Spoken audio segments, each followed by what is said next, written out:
এই নতুন বছরটা আমরা যেন বেশি বেশি আল্লাহর শুকরিয়া দিয়ে নতুন বছরটাকে সমৃদ্ধ করতে পারি, বেশি বেশি যেন আল্লাহর ইবাদত করতে পারি। নতুন বছরে আমরা শপথ নেই আমরা যেন অন্তরে হিংসা লালন না করি, বিদ্বেষ লালন না করি, আমরা নিজেরা যেন কাদা ছোড়াছুরি না করি, আমরা যেন মিলেমিশে একসাথে একাকার হয়ে যাই। আল্লাহ তুমি কবুল করো, আমরা পড়ি আমিন। 60টা জিনিস মানুষ মরে যাওয়ার পরে তার কবরে পৌঁছতে থাকে। ইন্না মিম্মা ইয়ালহাকুল মুমিন মিন হাসানাতিহি বা'দা মাউতিহি, মানুষ মরে যাওয়ার পরেও যে 60টা জিনিস তার কবরে পৌঁছায় তার মধ্যে একটা হচ্ছে মসজিদান বানাহু, সে যে মসজিদ বানিয়ে গিয়েছে ওই মসজিদের সওয়াব। সুবহানাল্লাহ পড়েন। আপনি টাকা দিয়ে মসজিদ বানিয়ে দিলেন, ওই মসজিদে মুসল্লিরা নামাজ পড়ে, রোজাদাররা এসে ওখানে ইফতার খায়, তাহাজ্জুদ আদায়কারীরা তাহাজ্জুদ পড়ে, তাদের সওয়াবের কমতি হবে না, কিন্তু তাদের সওয়াবের একটা পার্সেন্টেজ সওয়াব যে ব্যক্তি মসজিদ বানালো তার আমলনামায় আল্লাহ ঢুকিয়ে দেয়। সুবহানাল্লাহ বলতে পারলেন না? হে নামাজি আমার ঘরে নামাজ পড়ো আজ, দিল মে তোমার চরণ তলে হৃদয় যায় নামাজ। হে নামাজি আমার ঘরে নামাজ পড়ো আজ, দিল মে তোমার চরণ তলে হৃদয় যায় নামাজ। পড়েন আল্লাহু আকবার। কি সুন্দর লিখেছেন কাজী নজরুল ইসলাম। কাজী নজরুল ইসলাম খুব সুন্দর করে বলেছেন, মসজিদেরই পাশে আমায় কবর দিও ভাই, ঠিক কিনা? মসজিদেরই পাশে আমায় কবর দিও ভাই, যেন গোরে হতে মুয়াজ্জিনের আযান শুনতে পাই। আমার গোরের পাশে দিয়ে ভাই নামাজিরা যাবে, পবিত্র সেই পায়ের ধ্বনি এ বান্দা শুনতে পাবে। গোরা যাব হতে গুনাহগার পাইবে রেহাই, মসজিদেরই পাশে আমায় কবর দিও ভাই। কত মানুষ নামাজি ভাই মসজিদাঙ্গিহীনাতে, আল্লাহর নামের জিকির করে লুকিয়ে গভীর রাতে। আমি তাদের সাথে ওই আল্লাহর নাম জপতে চাই, আল্লাহর নাম জপতে চাই। পড়েন সবাই, মসজিদেরই পাশে আমায় কবর দিও ভাই, যেন গোরে হতেও মুয়াজ্জিনের আযান শুনতে পাই। চিল্লায় পড়তে হবে আমিন। কি দরদ ছিল আমাদের জাতীয় কবি কাজী নজরুল ইসলামের, মসজিদের পাশে আল্লাহ তুমি আমার কবর দিও। আল্লাহ এই দোয়াটা কবুল করে নিয়েছে, ঠিক কিনা? ওনার কবরের পাশে মসজিদ আছে না নাই? আছে। এজন্য মসজিদের সাথে সম্পর্ক জুড়ে দেওয়া এটা ইমানদারের আলামত, আর মসজিদকে ঘৃণা করা এটা মুনাফিকের আলামত। এজন্য আমরা যেন আমাদের হৃদয়টাকে মসজিদের সাথে জুড়ে দেই, মসজিদের সাথে যেন সুসম্পর্ক থাকে। মসজিদ সবার, মসজিদ নিয়ে দলাদলি নাই। দলাদলি আছে অনেক জায়গায়, হানাফি মসজিদ, আহলে হাদিস মসজিদ, এরকম আমরা দেখি বা শুনি, এটা ঠিক না। হানাফি মসজিদ বলে কোনো কথা নাই, আহলে হাদিস মসজিদ বলে কোনো কথা নাই। মসজিদ সবার। ছোট্ট খাট্ট বিষয় নিয়ে মসজিদে মারামারি, একজন হাত তোলে আরেকজন তোলে না, কিলাকিলি আছে না নাই? একজন বলে জোরে আমিন, আরেকজন আস্তে আমিন, মারামারি আছে না নাই? এগুলো কি মারামারি করার কোনো বিষয়? কথা বলেন। সালাতে ফরজ আছে, ওয়াজিব আছে, সুন্নাহ আছে। খেয়াল করে বুঝবেন, ফরজ যদি নষ্ট হয় সালাত ভঙ্গ হয়, you have to repeat your সালাহ। ওয়াজিব নষ্ট হলে সালাত ভঙ্গ হয় না, নতুন করে পড়া লাগে না, সেজদায় সাহু দিলেই সালাত আদায় হয়ে যায়। আর সুন্নাহ নষ্ট হলে নামাজ নষ্টও হয় না, নতুন করে পড়াও লাগে না, সৌ সেজদাও লাগে না, নামাজ আদায় হয়ে যায়। সুন্নাহ নষ্ট হলে, এই যে হাত তোলা না তোলা এটা সুন্নাহ, আমিন জোরে বলা না বলা এটা কি সুন্নাহ। যেটা কোনো কারণে কেউ না করলেও তার নামাজ কবুল করে নিবে কে? আর এই সব সুন্নত লই আমগো দেশে গিলাগিলি। মৌলভীবাজারে মাশাআল্লাহ এগুলা নাই, এখানেও আছে। এগুলার অবসান ঘটুক, আমরা চাই কি চাই না? আর কত এই ছোটখাটো বিষয় নিয়ে আমরা এই বিভেদের প্রাচীর আর দেয়ালকে উঁচু করব আমাদের মাঝখানে? কবে আমরা ঐক্যের সিন্ডিকেট করব? কবে? আর কবে সাদা মনের মানুষ হব? কবে? আর কত? অনেক হয়েছে, আর না, এবার থামেন। বিভেদের প্রাচীরকে ভেঙে চুড়িয়ে দেন। ঐক্যের এমন সিন্ডিকেট করতে হবে যাতে কোনো অপশক্তি এই ঐক্যকে ভাঙতে না পারে, বানচাল করতে না পারে। চিল্লায় বলেন ঠিক কিনা? এজন্য মিউচুয়াল রেসপেক্টের দরকার, পারস্পরিক শ্রদ্ধাবোধ সব ক্ষেত্রে, রাজনীতিতে, সামাজিক অ্যাক্টিভিটিসে আমাদের আলেম ওলামাদের মধ্যে পারস্পরিক শ্রদ্ধাবোধের দরকার, মিউচুয়াল রেসপেক্ট। কেউ কাউরে রেসপেক্ট করে না, আমি যেটা বুঝছি এটাই সব, বাকি সব হারাম, এরকম বলে না অনেকে? এরকম যেন না করি। তাহলে মসজিদ সবার, মসজিদ আল্লাহর হাবিব সাল্লাল্লাহু আলাইহি ওয়াসাল্লাম খ্রিস্টানদেরকে মসজিদে ঢুকতে দিয়েছেন, আর আমরা মুসলমান ভাইয়ের জন্য মসজিদে তালা ঝুলাই দেই, আছে না নাই? আল্লাহর হাবিব সাল্লাল্লাহু আলাইহি ওয়াসাল্লাম কোথাও গেলেই প্রথমে মসজিদ বানাতেন। কি বানাতেন? মসজিদ বানাতেন। মক্কা থেকে হিজরত করে মদিনায় আসলেন, কোবায় থাকলেন কয়েক সপ্তাহ। কোবা পল্লীতে তিনি মসজিদ বানালেন, মসজিদ কোবা। ওখানে প্রতি শনিবার কেউ যদি ওযু করে ওখানে যে 2 রাকাত নামাজ পড়ে, একটা কবুল উমরার সওয়াব আল্লাহ তাআলা তার আমলনামায় দিয়ে দেয়। মসজিদে কোবা বানালেন। তারপরে মদিনায় এসে মসজিদে নববী বানালেন আল্লাহর হাবিব সাল্লাল্লাহু আলাইহি ওয়াসাল্লাম, মসজিদে নববী। এটা ছিল আল্লাহ রাসূল সাল্লাল্লাহু আলাইহি ওয়াসাল্লামের বৈশিষ্ট্য। কোথাও গেলেই তিনি মসজিদ বানাতেন, মসজিদে নববী। হায় রে, এখন তো কত সুন্দর মসজিদ আমরা দেখি, আমরা যে সালাত পড়ি। আল্লাহর হাবিব সাল্লাল্লাহু আলাইহি সাল্লামের সময় মসজিদে নববী কি এরকম ছিল? কথা বলেন। ফ্লোর ছিল বালুর ফ্লোর। কিসের ফ্লোর? আমাদের মসজিদের ফ্লোর কিসের? টাইলস। আর আল্লাহ রাসূল সাল্লাল্লাহু আলাইহি ওয়াসাল্লামের মসজিদে নববীর ফ্লোর কিসের? কথা বলে না তো আওয়াজ করে উত্তর দেন না কেন? কষ্ট হচ্ছে? দুপুরে খাইছেন না সবাই? কেন খান নাই কেন? রোজা রাখছিলেন? হ্যাঁ, ফজর বাদে আইছি। আচ্ছা ঠিক আছে, ঠিক আছে। আচ্ছা আচ্ছা, সাউন্ড নাই, কথা শোনা যায় না? তো এটা শুনলা কেমনে? জিজ্ঞেস করলাম কথা শোনা যায় না, কয় না। তো এটা শুনলা কি করে? মানে অল্প শোনা যায়, তাই তো? একটু পরে আমার বিদায় ঘন্টা বাজবে, আমি চলে যাব। এই তোমরা ডিস্টার্ব করতে করতে আমার সময় শেষ। তোমরা ডিস্টার্ব করলে তোমাদের লস। আমি আমার টাইমের 1 মিনিটে বেশি যেতে পারবো না, কারণ এখানে আসরের সালাতের আজান শুরু হয়ে যাবে, এরপরে কোনো কথা নেই। আর বক্তব্য লম্বা করা এটা বেদাত। এই বেদাতকে আমি সুন্নাতের মধ্যে আনতে চাচ্ছি। একটা সময়ে একেবারে কমায় নিয়ে আসবো। এত প্রোগ্রামও আমি করতে চাই না। আমি ঘোষণা দিয়েছি আগামী বছরে সারা বাংলাদেশে আমার প্রোগ্রাম হবে 50টা। কয়টা? 50টা। এরপরের বছর 30টা, এরপরের বছর 20টা। বিভাগীয় প্রোগ্রাম করলেই চলবে আমার। এক এক বিভাগে যে 2 দিন 3 দিন খালাস। এত দরকার নেই, এত লম্বা চূড়ার বক্তব্যের দরকার নেই। আধা ঘন্টা চুপ করে শুনেন, কয়েকটা মেসেজ ড্রপ করি, take it with you to your home, then practice and apply in the society. নিয়ে যান, আমল করেন, সমাজে কাজে লাগান। সমাজটা আলোকিত করে দিবে কে? খুতাবুকুম তাওয়িলা সালাওয়াতুকুম কাসীরা। আল্লাহর হাবিব সাল্লাল্লাহু আলাইহি ওয়াসাল্লাম বললেন, কিয়ামতের একটা আলামত, কিয়ামতের আগে তোমাদের বক্তব্য হয়ে যাবে লম্বা, সালাত হয়ে যাবে খাটো। সালাতের পরে তাসবিহ পড়তে চায় না লোকজন, ব্যস্ত, মহাব্যস্ত, সুপার বিজি। কোত্থেকে আসলে এই ব্যস্ততা? আপনি রবের সাথে মুনাজাত, না যাই ইউনাজি মুনাজাত, আপনার রবের সাথে একাকী নীরবে কথা বলতে মনে চায় না আপনার? এত তাড়াহুড়ো কিসের?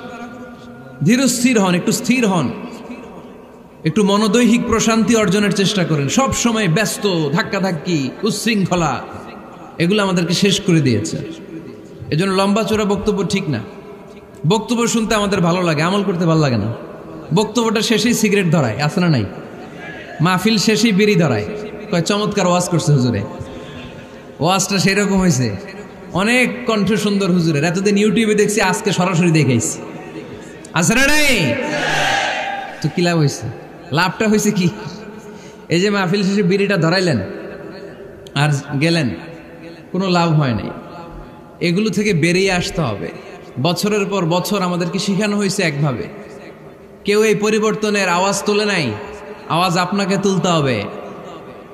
আওয়াজ তোলার জন্য এত মানুষ লাগে না, আপনি একাই যথেষ্ট। আপনি দাঁড়ান না সামনে, দেখবেন আপনার সামনে কেউ টিকে থাকতে পারবে না, ঠিক কিনা? কিন্তু আপনার শক্ত সিদ্ধান্ত লাগবে, পরিবর্তনের জন্য শক্ত মানসিকতা লাগবে যে আমি পরিবর্তন করতে চাই। We have to change. যুগ জামানা পাল্টে দিতে চাই না অনেকজন। এক মানুষই আনতে পারে জাতির জাগরণ। এক মানুষই বিপদকালে বাঁচায় কাফেলায়, ক্ষুদ্র ডিঙ্গি বাঁচায় জাহাজ অসীম দরিয়ায়। এজন্য আপনার শক্ত সিদ্ধান্ত পারে আপনার মৌলভীবাজারটাকে দেশের শ্রেষ্ঠ জেলা, শ্রেষ্ঠ থানা হিসেবে আল্লাহর কাছে কবুল করতে, ঠিক কিনা? এজন্য লম্বা চূড়া আলোচনা ঠিক না। ছোটখাটো অল্প কয়েকটা মেসেজ নিয়ে যেতে পারলেই that's enough. One of the minor sign before the day of judgment, your Islamic lectures will be very longer and your salah 5 times a day will be shorter. কিয়ামতের আগে বক্তব্য লম্বা, নামাজ খাটো, তাসবিহ পড়ে না, ব্যস্ত, মহাব্যস্ত। এই মহাব্যস্ততা ছাড়েন, কোরআন সুন্নাহর দিকে ফিরে আসেন। বরকত দিবে কে?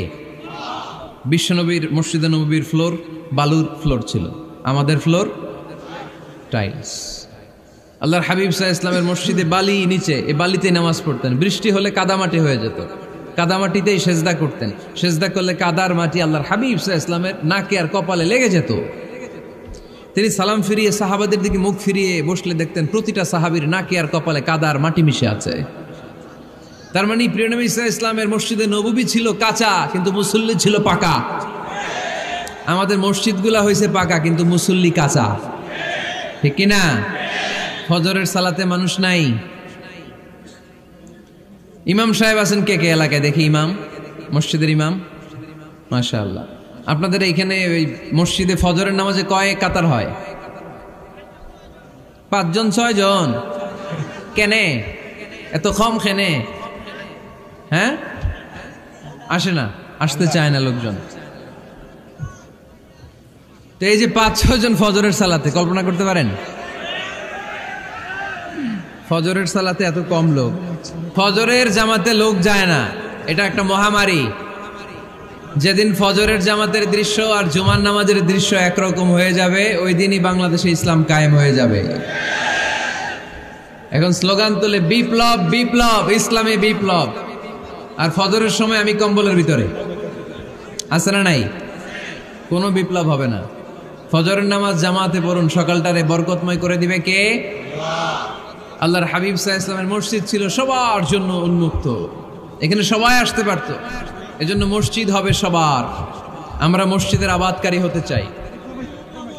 এজন্য রাব্বুল আলামিন বলেন, ইন্নামা ইয়া'মুরু মাসাজিদাল্লাহি মান আমানা বিল্লাহি ওয়াল ইয়াউমিল আখির ওয়া আকামাস সালাতা ওয়া আতাজ যাকাতা ওয়া লাম ইয়াখশা ইল্লাল্লাহ فعسى أولئك أن يكونوا من المهتدين। সুবহান আল্লাহ পড়েন। রব্বুল আলামিন বললেন মসজিদের আবাদকারী হবে তারা যারা আল্লাহর প্রতি ঈমান আনে, আখিরাতের প্রতি ঈমান আনে, যারা সালাত কায়েম করে, যারা যাকাত আদায় করে, যারা দুনিয়ার কাউকে ভয় পায় না, ভয় পায় একজনকে। চিল্লায় বলেন তিনি কে? যাদের হৃদয়ে আছে আল্লাহর ভয়, তারা কবু পথ ভুলে যায় না। আল্লাহর প্রেম ছাড়া এই দুনিয়া কারো কাছে কোনো কিছু চায় না, ঠিক কিনা? তাহলে যারা মসজিদের আবাদকারী, এরা ভয় পায় একজনকে। চিল্লায় বলেন তিনি কে? মসজিদের আবাদকারীদের প্রথম গুণ, তারা আল্লাহ বিশ্বাস করে, তারা আখিরাতে বিশ্বাস করে, তারা সালাত কায়েম করে, তারা যাকাত আদায় করে, তারা আল্লাহ ছাড়া পৃথিবীর কাউরে ভয় পায় না। আল্লাহ বলেন ফাআসা উলাইকা আইয়াকুনু মিনাল মুহতাদিন। আশা করা যায় তারাই হলো হেদায়েতের রাস্তার উপরে আছে, ঠিক কি না? তারাই মসজিদের আবাদকারী, যারা মসজিদে যায়, সালাত আদায় করে। এখন মসজিদের আবাদকারী আপনি হতে চান, আপনি মসজিদে যান না, আপনি আবাদকারী হতে পারবেন? মসজিদের অনেক সভাপতি আছে, মসজিদে যায় না, আছে না নাই? মৌলভীবাজারে এই সমস্যা বোধহয় নাই। মসজিদের সেক্রেটারি মসজিদে যায় না, আছে না নাই? তাহলে হইল, এটা হইল, এটা মেনে নেওয়া যায়? এজন্য সভাপতি সাহেবরা, আপনি কষ্ট করে মসজিদ বানিয়েছেন, মসজিদে যাবেন। সভাপতি সাহেব, আপনি মসজিদে যাবেন। সেক্রেটারি সাহেব আপনি মসজিদে যাবেন, তাহলে আপনি সঠিক মসজিদের আবাদকারী হবেন, ঠিক কিনা? আমরা মসজিদের আবাদকারী হতে চাই ইনশাআল্লাহ। পড়েন উমরানুল মাসাজিদ। মসজিদের আবাদ কি করে করতে হয়? মসজিদ আবাদ করার এক নাম্বার মাধ্যম হচ্ছে মসজিদ নির্মাণ করা। কি করা? নির্মাণ করা। খেয়াল করবেন, আল্লাহর হাবিব সাল্লাল্লাহু আলাইহি ওয়াসাল্লাম বলেছেন, মান বানা মসজিদান মিন মালিহি ফিদ দুনিয়া বানাল্লাহু লাহু বাইতান ফিল জান্নাহ। যে ব্যক্তি নিজের পকেটের টাকা খরচ করে দুনিয়াতে মসজিদ বানায়, আল্লাহ তাআলা তার জন্য জান্নাতে ঘর বানায়। 60টা জিনিস মানুষ মরে যাওয়ার পরে তার কবরে পৌঁছতে থাকে। ইন্না মিম্মা ইয়ালহাকুল মুমিন মিন হাসানাতিহি বা'দা মাউতিহি। মানুষ মরে যাওয়ার পরেও যে 60টা জিনিস তার কবরে পৌঁছায়, তার মধ্যে একটা হচ্ছে মসজিদান বানাহু। সে যে মসজিদ বানিয়ে গিয়েছে, ওই মসজিদের সওয়াব। সুবহানাল্লাহ পড়েন। আপনি টাকা দিয়ে মসজিদ বানিয়ে দিলেন, ওই মসজিদে মুসল্লিরা নামাজ পড়ে, রোজাদাররা এসে ওখানে ইফতার খায়, তাহাজ্জুদ আদায়কারীরা তাহাজ্জুদ পড়ে, তাদের সওয়াবের কমতি হবে না, কিন্তু তাদের সওয়াবের একটা পার্সেন্টেজ সওয়াব যে ব্যক্তি মসজিদ বানালো তার আমল নামে আল্লাহ ঢুকিয়ে দেয়। এজন্য বেশি বেশি মসজিদ বানাতে রাজি আছেন তো? তাহলে মসজিদ আবাদ করার প্রথম মাধ্যম হচ্ছে মসজিদ বানানো। 2 নম্বর মাধ্যম হচ্ছে মসজিদে যে জামাতে সালাত আদায় করা। জামাতে সালাতুল জামাআ তাফদুলু সালাতাল ফাযযি বি27 দারাজা। ঘরে নামাজ পড়লে একা একা পড়লে যেই সওয়াব, জামাতে পড়লে 27 গুণ বেশি সওয়াব।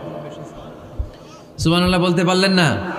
হে নামাজি আমার ঘরে নামাজ পড়ো আজ, দিল মে তোমার চরণ তলে হৃদয় যায় নামাজ। হে নামাজি আমার ঘরে নামাজ পড়ো আজ, দিল মে তোমার চরণ তলে হৃদয় যায় নামাজ। পড়েন আল্লাহু আকবার। কি সুন্দর লিখেছেন কাজী নজরুল ইসলাম। মসজিদ কেমন যেন মসজিদ তার নিজের ভাষায় আল্লাহর কাছে কেঁদে কেঁদে ফরিয়াদ জানায়, আল্লাহ নামাজিরা আমার ঘরে আসে না, কি সুন্দর টাইলস, কি সুন্দর মুসল্লা, কি সুন্দর এয়ার কন্ডিশন, সব আছে কিন্তু মুসল্লি নাই, ঠিক কিনা? মসজিদগুলো আল্লাহর কাছে ফরিয়াদ জানায়। এজন্য আমরা যেন মসজিদমুখী হই। কি মুখী? আওয়াজ করে বলতে হবে, কি মুখী? মসজিদমুখী। তাহলে মসজিদ আবাদের 1 নম্বর পদ্ধতি মসজিদ বানানো। 2 নম্বর মসজিদে বেশি বেশি যে জামাতে সালাত আদায় করা। 3 নম্বরে মসজিদের সাথে সম্পর্ক জুড়ে দেওয়া, হৃদয়টা যেন সবসময় মসজিদের সাথে লেগে থাকে।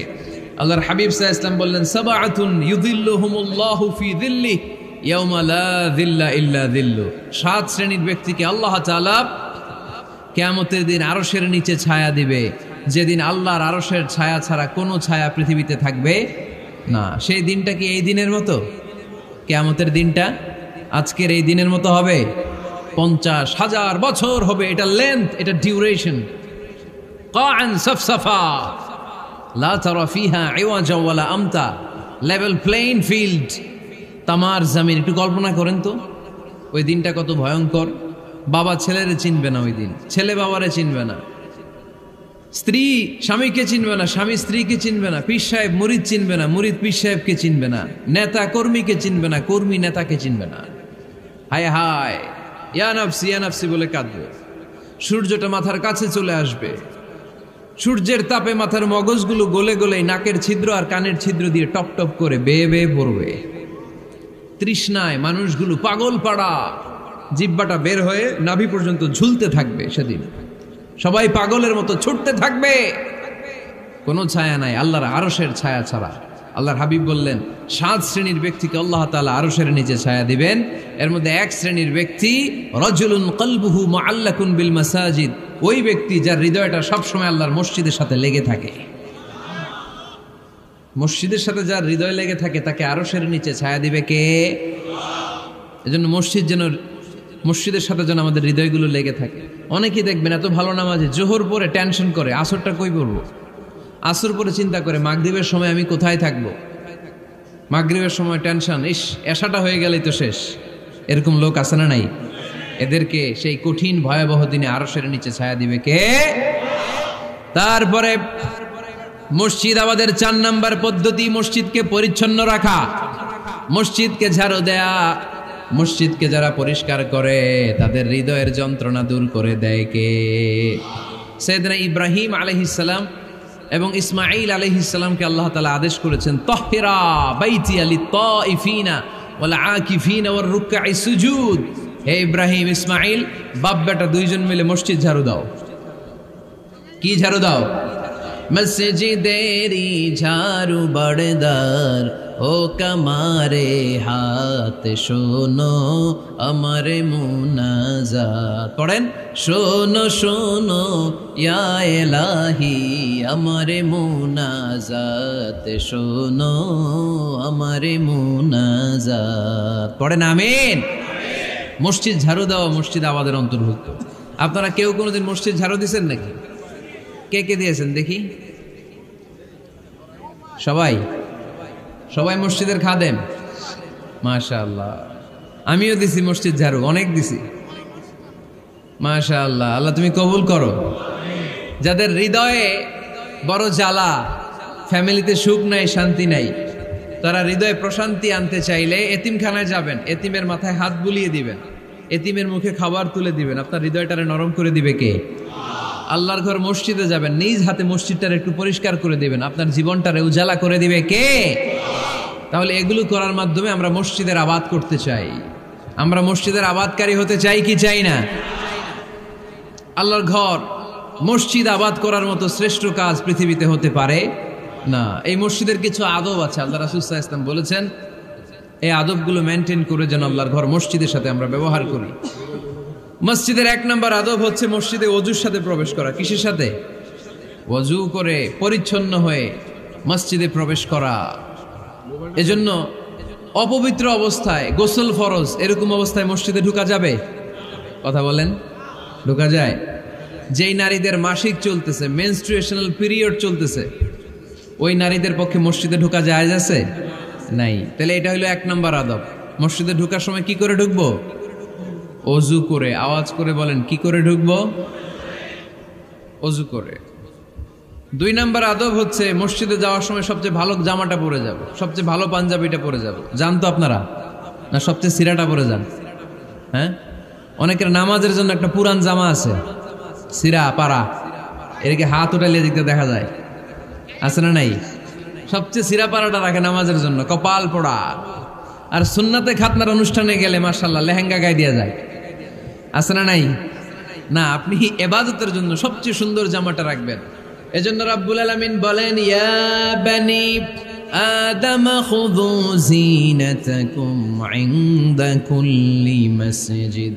ও বনি আদম, তুমি যখন আল্লাহর ঘর মসজিদে ঢুকবা, ও বনি আদম, তুমি যখন নামাজের মুসল্লায় দাঁড়াবা, তোমার সবচাইতে দামি, সবচাইতে সুন্দর জামাটা গায়ে দিয়ে তুমি নামাজে দাঁড়াও।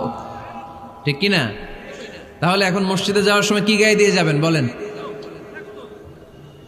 খিতা করবাইন? হ্যাঁ, মাশাআল্লাহ। হ্যাঁ, সবচেয়ে ভালো কাপড়টা আয়রন করে পারফিউম মেখে তারপরে আমরা যাব। রাজি আছেন তো? 3 নম্বর আদব হচ্ছে মসজিদে ঢোকার সময় বাম পা দিয়ে ঢুকতে হয়।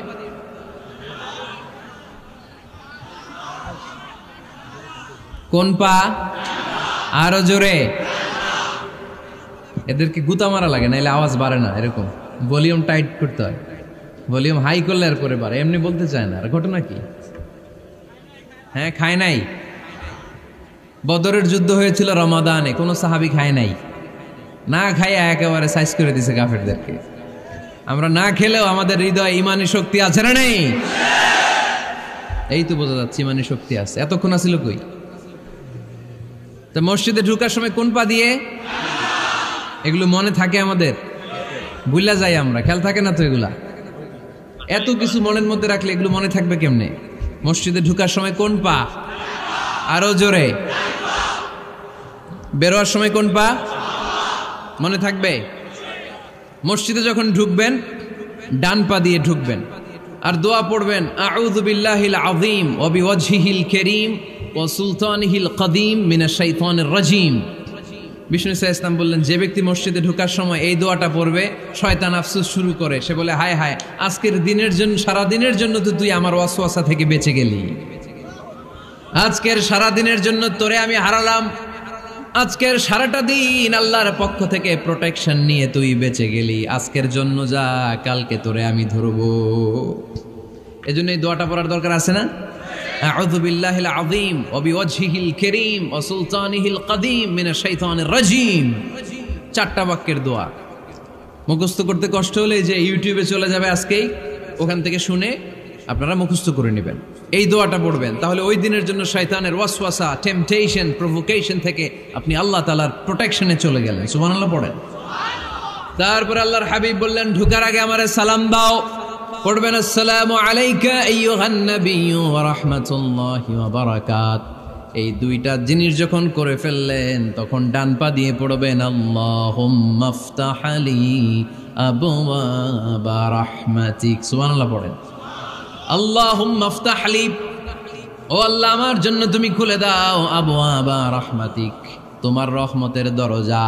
তার মানে মসজিদে ঢুকলে রহমত পাওয়া যায় কি যায় না? মসজিদে ঢুকলে পাওয়া যায় রহমত, মসজিদের বাইরে রহমতের কথা আল্লাহ বলে নাই। মসজিদের ভিতরে রহমত। কোথায় রহমত? কোথায়? মসজিদের ভিতরে রহমত আছে না? তার প্রমাণ, মসজিদে ঢুকলেই শান্তি লাগে কেমন জানি, আর ঘুমে ধরে।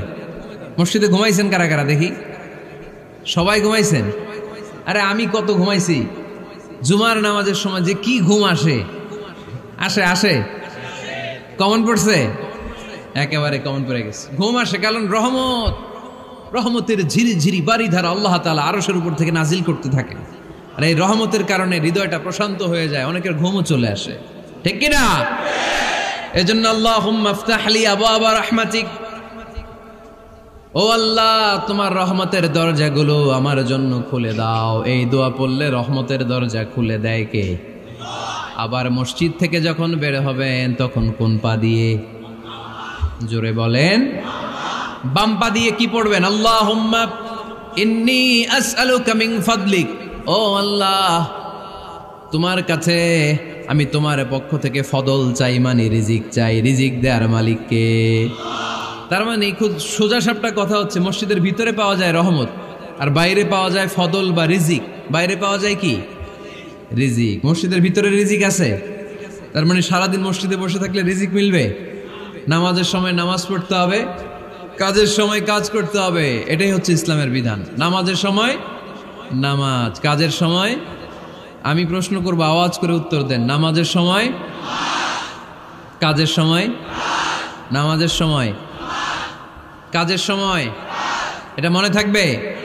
এজন্য আল্লাহ বললেন, ফাইদা কুদিয়াতিস সালাতু ফান্তাশিরু ফিল আরদি ওয়াবতাগু মিন ফাদলিল্লাহ। যখন তোমাদের সালাত শেষ হয়ে যায়, আল্লাহর রিজিক অন্বেষণের জন্য আল্লাহর জমিনে তোমরা ছড়িয়ে যাও।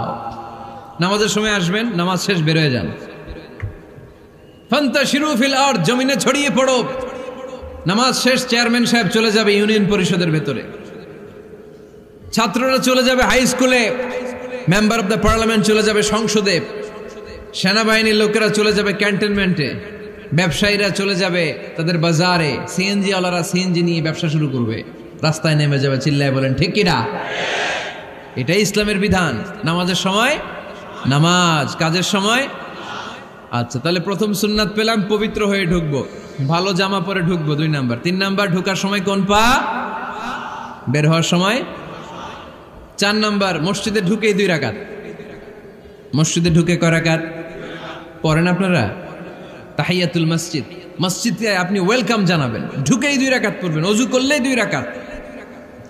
আল্লাহর হাবিব সাল্লাল্লাহু আলাইহি ওয়াসাল্লাম মসজিদে নববীতে জুমার খুতবা দিচ্ছেন। খুতবা চলাকালীন সময়ে এক সাহাবী এসে মসজিদের মধ্যে বসে পড়লেন। আল্লাহর হাবিব সাল্লাল্লাহু আলাইহি ওয়াসাল্লাম সাহাবীরে বললেন, দাঁড়াও। সাহাবী দাঁড়ালেন। আল্লাহর নবী জিজ্ঞেস করলেন, কেন বসে বললা? 2 রাকাত পড়ছো নাকি? সাহাবী বলে, পড়ি নাই। বিশ্বনবী বললেন, তাহলে তাড়াতাড়ি 2 রাকাত নামাজ পড়ে বসে যাও। সুবহানাল্লাহ পড়েন।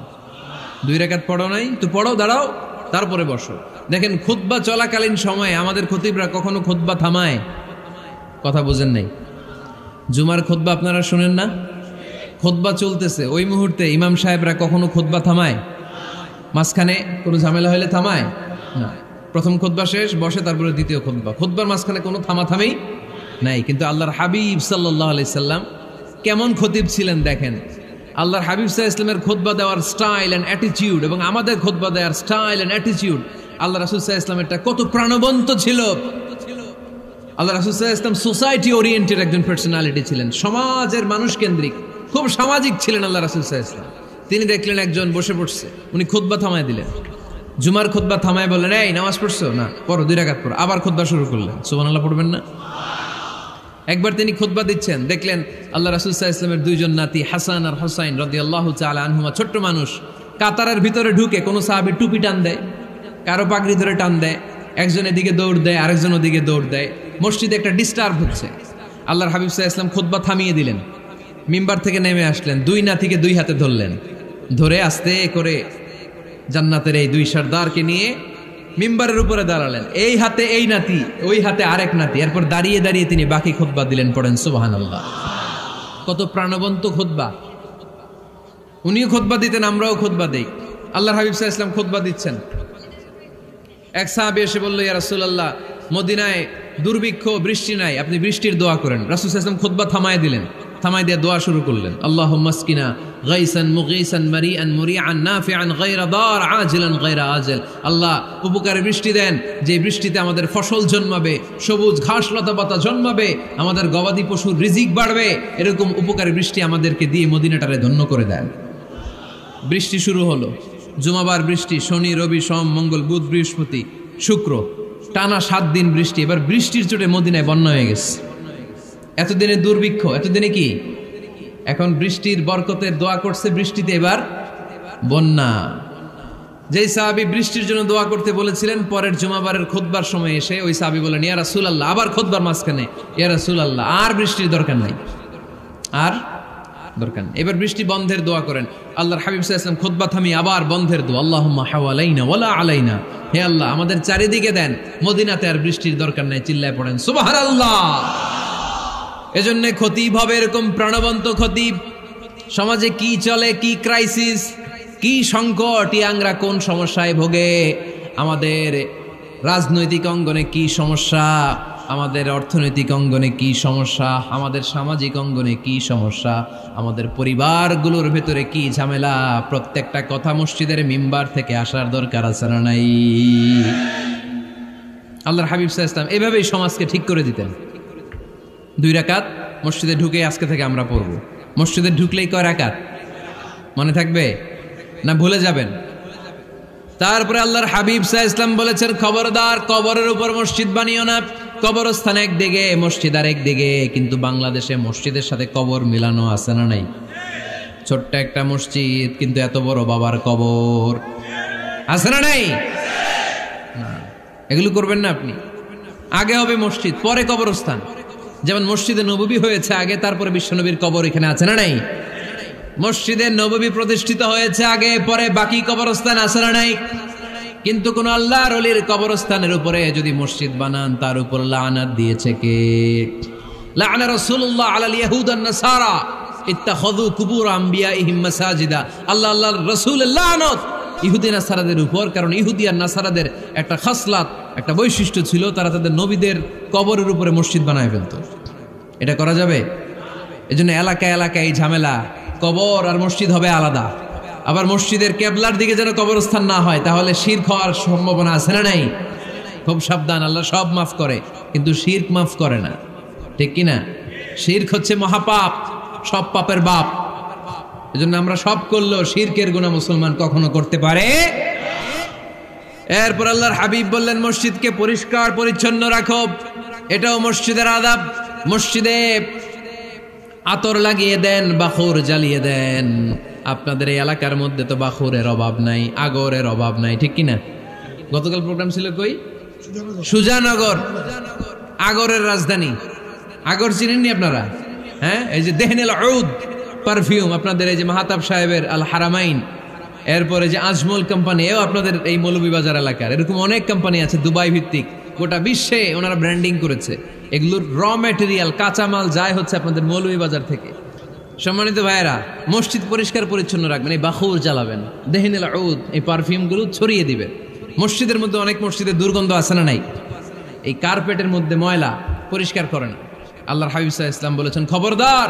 আম্মা জান আয়েশা বর্ণনা করেন, আমার রাসূলুল্লাহ সাল্লাল্লাহু আলাইহি ওয়াসাল্লাম বিবিনাইল মসজিদ ফি দুয়ার, ওয়া আন তুতাইয়াবা ওয়া তুনাজ্জাফ, আমরা যেন এলাকা এলাকায় মসজিদ বানাই, মসজিদগুলোকে যেন পারফিউম দিয়ে আতর দিয়ে সুগন্ধময় করে দেয়, বিশ্বনবী আদেশ করেছেন। সুবহানাল্লাহ পড়েন। এজন্য কোনো অপরিচ্ছন্ন মসজিদ থাকতে পারবে না। মসজিদের পাশ দিয়ে গেলে আতরের ঘ্রাণে আমোদ হয়ে লোকজন যেন বুঝতে পারে এটা আল্লাহর ঘর, মসজিদ। চিল্লায় বলেন ঠিক কিনা? এরপরে আল্লাহর হাবিব সাল্লাল্লাহু আলাইহি ওয়াসাল্লাম বলেছেন মসজিদের আরেকটা আদব হলো মসজিদকে অতিমাত্রায় ডিজাইন না করা। বেশি ডিজাইন করা যাবে না।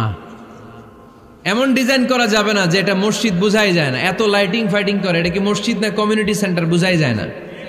আছে না নাই? আছে। এরকম যেন আমরা না করি সম্মানিত ভাইয়েরা। বিশেষ করে মসজিদের সামনের দেয়ালে। কোন দেয়ালে? সামনের দেয়ালটা কেবলার দিকে যেই দেয়াল, এই দেয়ালটা হতে হবে ফ্রেশ, যাতে করে মানুষের দৃষ্টি আকর্ষণ না করে। প্রায় মসজিদের দেয়ালের মাঝখানে দেখবেন আপনি ক্যালেন্ডার ঝুলায় রাখে, আছে না নাই? মৌলভীবাজার কি অবস্থা? খিতা খবর আছে? তো এই যে ক্যালেন্ডার ঝুলায় রাখে, ওইখানে দেখবেন বিভিন্ন মসজিদের ছবি, এতিমখানার ছবি, মানুষের ছবি। তো মানুষ নামাজও পড়ে আবার ওগুলোও তাকায়, আছে না নাই? প্রথম কাতারে পরে ওইখানে কি লেখা এগুলো পরে, তার ডিস্টার্ব হচ্ছে না? এই মুসল্লির দৃষ্টি যাতে অন্যদিকে না যায়, এটা খেয়াল রাখতে হবে। যদি পারা যায় মসজিদের সামনে কোনো ঘড়ি টড়ি চলবে না। ঘড়ি মসজিদের পেছনের দেয়ালে, সময়সূচি পেছনের দেয়ালে, সব পেছনে। সময় কয়টা বাজে ওটা ইমাম দেখলেই চলবে, ইমাম এভাবে দেখে নিবে, আপনারাও দেখে নিবেন। কিন্তু সামনের দেয়ালটা যত সিম্পল করা যায়।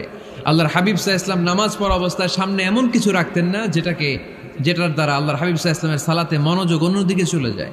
আমরা যখন সালাত পড়ি, যদি অন্যদিকে তাকাই, ফেরেশতার মাধ্যমে আল্লাহ একটা ডাক দেয়, বলে আকবিল, এই বান্দা ফিরে আয়, তোর নজর থাকা দরকার সিজদার জায়গায়, ফিরে আয়। আপনি আবার যখন অন্যদিকে তাকান, আল্লাহ বলে ফিরে আয়, সিজদার দিকে তাকা। আপনি আবার যখন ঘড়ির দিকে তাকান, আল্লাহ বলে আকবিল, ফিরে আয়, সিজদার দিকে তাকা। আপনি যখন আবার অন্যদিকে তাকান, তখন আল্লাহ বলে লা হাজাতা লি ইলা সালাতিক, তোর এই নামাজের দরকার আমার নাই। নাউজুবিল্লাহ পড়বেন না? তোর এই নামাজের দরকার আমার নাই। অজু করে কষ্ট করে যাকে খুশি করার জন্য আপনি সালাতে দাঁড়ালেন, উনি যদি বলে এই নামাজের দরকার নাই, তা কার জন্য নামাজ পড়লেন আপনি? কথা কি বুঝতে পেরেছেন? এই জন্য এলাকার গণ্যমান্য ব্যক্তিবর্গ আছে, আমাদের চেয়ারম্যান সাহেব আছে, আরো অন্যান্য বিজনেস ম্যাগনেটরা আছে। আপনারা মসজিদ যখন নির্মাণ করবেন, সামনের দেয়ালটা যত সাদামাটা হতে পারে ততই ভালো। এমনকি জায়নামাজের মধ্যে এখন কাবা ঘরের ছবি আছে না নাই? আছে না? কি মুসলমান আমরা, নিজের কাবারে নিজে লাথি মারি নামাজের আগে, মনের অজান্তে নিজের কাবাকে নিজে লাথি মারছি। এরকম জায়নামাজ ব্যবহার করা নিষেধ। চিল্লায় বলেন ঠিক কিনা? সাদা ফ্রেশ জায়নামাজ বাজারজাত করেন, আপনাদের সিদ্ধান্তই ওনাদের ব্যবসা বয়কট হয়ে যাবে। আপনারা যদি এখন থেকে মসজিদের মিনারা আর কাবা ঘরের যে প্রতিকৃতি বা ছবি, এরকম ছবি সম্বলিত জায়নামাজ কিনা বন্ধ করে দেন, এদের মার্কেট থাকবে? কথা বলেন। কালকে থেকে আমরা জায়নামাজ কেনার সময় ফ্রেশ জায়নামাজ কিনবো। কোনো মসজিদ, কোনো মিনার, আমাদের কাবা ঘরের ছবি সম্বলিত কোনো জায়নামাজ কিনা যাবে? আওয়াজ করে বলেন, যাবে? যাবে না। এগুলো হচ্ছে মসজিদের আদাব। এগুলো রক্ষা করে মসজিদে ঢোকার দরকার আছে না নাই? পৃথিবীতে 3টা মসজিদ সবচাইতে শ্রেষ্ঠ মসজিদ। কয়টা? আওয়াজ করে বলেন না। 1 নাম্বার মসজিদুল হারাম, ফাওয়াল্লু উজুহাকুম শাতরা, যেখানেই তোমরা নামাজ পড়ো না কেন মসজিদের হারামের দিকে হয়ে নামাজ পড়ো। কেবলা কোন দিকে আজকে? এদিকে, এইদিকে কেবলা। আমি যদি এদিকে হয়ে পড়ি নামাজ হবে না? হবে না কেন? কারণ কেবলামুখী হয়ে নামাজ পড়া ফরজ। চিল্লায় বলেন ঠিক কিনা?